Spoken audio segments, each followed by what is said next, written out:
Most folks think of fishing as something like this or this. The Wyoming Game and Fish gets that, but when you're charged with managing nearly 50 native fish species in the state, fishing can look like this, too. Since 2017, the Wyoming Game and Fish Department has been surveying or sampling the state's larger rivers, looking to compile a database of baseline information, species, size, distribution, on the state's smaller bodied fish species. In this piece, we're on the Bighorn River near Lovell in late June as part of a 2-year study.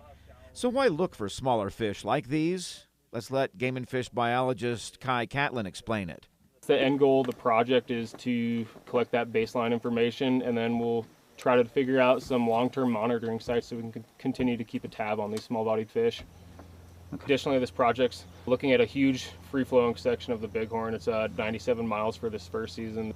Some of these fish are like highly migratory, so you think about shovel-nosed sturgeon, which we've seen a few this year. Super cool fish. Even these small sturgeon shad that max out at about 4 inches can potentially move up to 90 river miles. Looking at the whole system, like an ecological integrity of the system, is really important. Some of these small-bodied fish serve as forage for some of those larger game fish. So, I mean, if you like fishing, it's good to kind of keep in mind the whole ecosystem and what's happening in that system.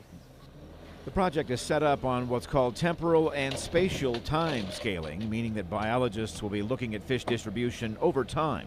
So they'll sample random sites along the Bighorn in the spring, summer, and fall seasons, cataloging which species are caught in this 97-mile section. So far, the catch includes some long-nosed dace, stone cats, a native catfish species, along with some sturgeon chub, flathead chub, and channel catfish.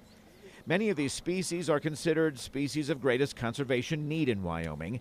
These are species identified in the state's Wildlife Action Plan, which is a strategy that's intended to maintain the health and diversity of wildlife within Wyoming and reduce the need for potential future federal listings.